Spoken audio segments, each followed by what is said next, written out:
The scream ripped out of my throat before I knew what was happening. One moment, the world was a blur of blue sky, bright sun, spinning sideways in a perfect, thrilling loop.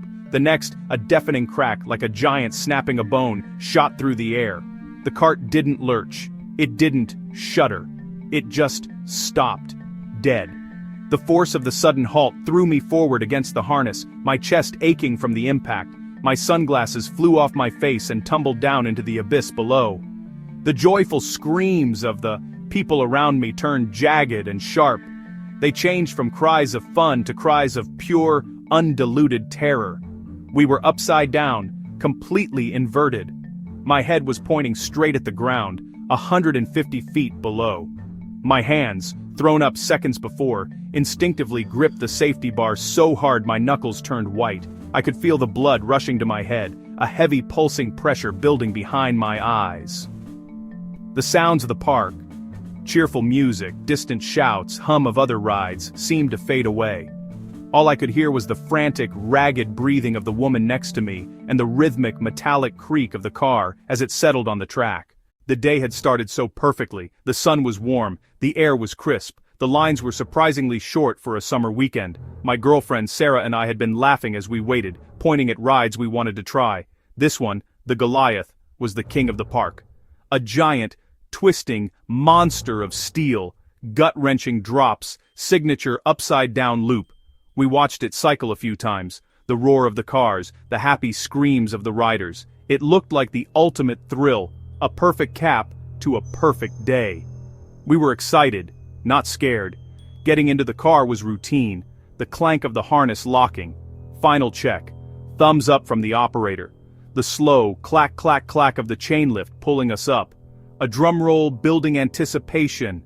I looked at Sarah and grinned. The view from the top was incredible. You could see for miles. The world opened up below, patchwork of green trees, sparkling water.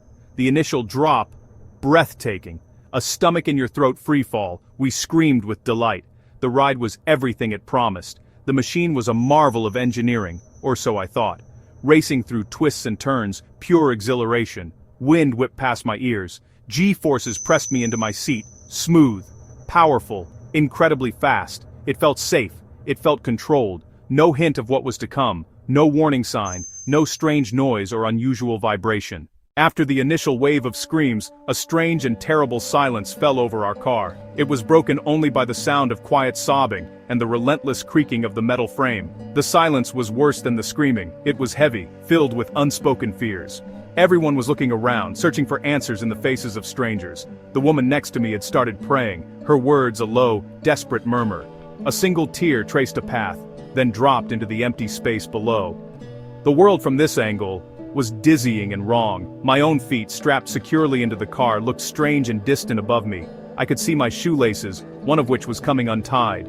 It was such a small, stupid detail, but my mind fixated on it. I focused on the frayed end of the lace as if it were the most important thing in the world. It was a way to avoid looking down, to avoid thinking about the 150-foot drop that waited for us.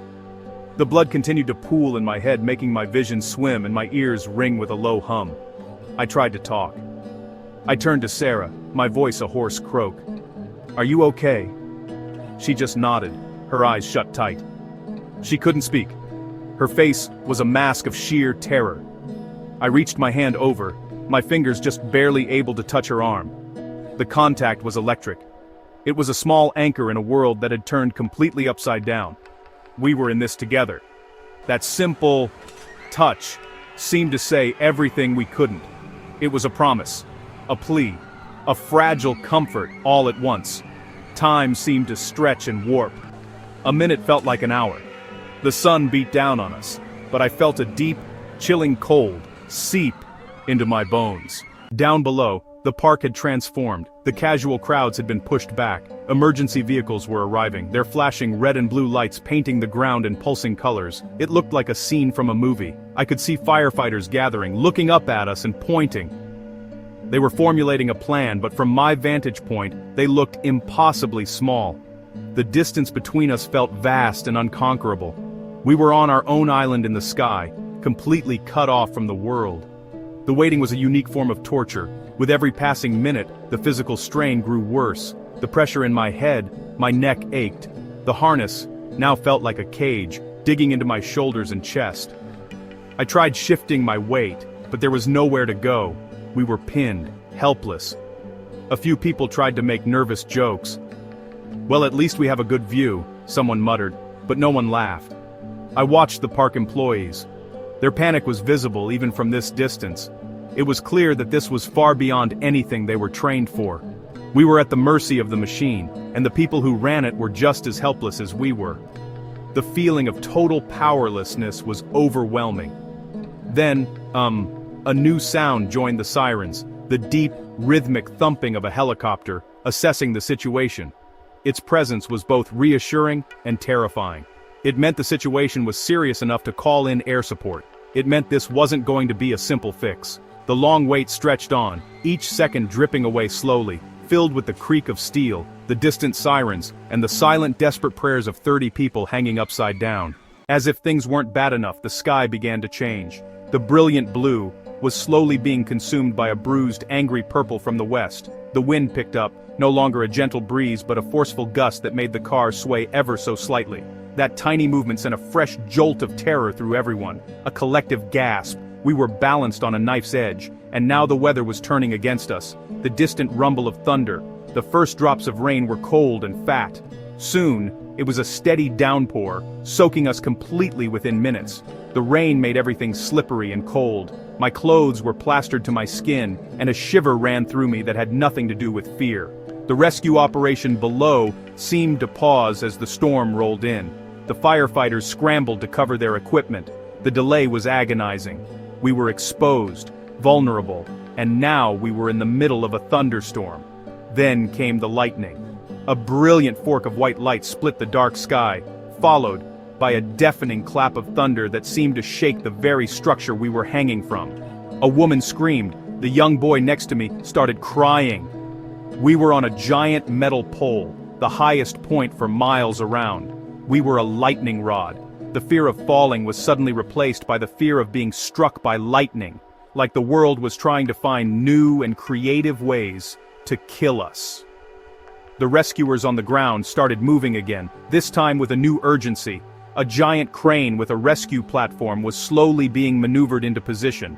Its long arm began to extend towards us, a slow, deliberate ascent against the wind and rain. The sight of it was the most beautiful thing I had ever seen. It was a lifeline, a tangible piece of hope rising up to meet us. They were our angels, ascending into the storm to pull us back to the world of the living. The rescue platform finally reached us, stopping a few feet away. It was a slow, delicate dance between the crane operator on the ground and the wind pushing against the cage. A firefighter, calm and steady, called out to us. His voice cut through the storm. "Everyone stay calm. We're going to get you out one by one. We'll unlatch your harness. We'll guide you to the platform. We've got you." His confidence soothed us. He looked at us, not as victims, but as people he was there to help. They started with the people in the front car. 2 firefighters, securely tethered, leaned over the edge. They used a special tool to manually release the first harness. The process was painfully slow. For each person, they would unlatch the harness. They would talk to them. They would carefully guide their shaking body onto the rescue cage floor. They moved with a practiced efficiency. They were calm. They were professional. They were incredibly brave, working at a terrifying height in the storm. Watching others go first brought relief and anxiety. Each successful transfer felt like a small victory, but it meant waiting longer for my turn. I watched the young boy and his father be rescued. The firefighter smiled at the boy, and the boy nodded, shielded him from the view of the ground, and guided him to safety. Finally, it was my turn. The firefighter's face was a few feet from mine. "I'm Mike," he said. His eyes met mine. "I'm going to get you out of there now. Just listen to my voice." He worked the release. The harness popped open. For a terrifying second I felt like I might fall, but his hand was already on my arm, strong and sure. No one died that day. We all made it down, shaken and soaked, but alive. We were checked over by paramedics, wrapped in warm blankets, reunited with frantic family members. The Goliath stood silent. The investigation later found that a single critical bolt on the axle assembly had failed due to a microscopic stress fracture, a tiny flaw, invisible to the naked eye. It had brought the massive machine to a grinding halt and put 30 lives in jeopardy. It was a chilling reminder of how fragile our man-made world can be. The incident changed things, updated safety standards across the industry. For me, it changed everything. I used to love the thrill. Now I have a much deeper respect for gravity. I'm more cautious, more aware of the small details, more grateful for the simple feeling of solid ground beneath my feet. I still have nightmares sometimes. I'll wake up with the phantom feeling of hanging upside down, the pressure in my head, the sound of the wind and the rain. But what I remember most clearly isn't the fear. It's the small acts of humanity that I witnessed. The calm voice of the firefighter named Mike. In the face of absolute terror, people didn't fall apart. They held on. They comforted each other. They showed up and did their jobs with courage and grace. We put our faith in machines, in steel and engineering. But when they fail, all we have left is each other. We are stronger and braver than we think, especially when we have someone to hold on to. I'll never forget the feeling of being trapped, but I'll also never forget the sight of the rescue cage rising through the storm to meet us. The day started with a thrill and ended with a lesson. And the sound I remember most isn't the terror of the snap. It's the simple, beautiful sound of a firefighter's voice telling us he had us.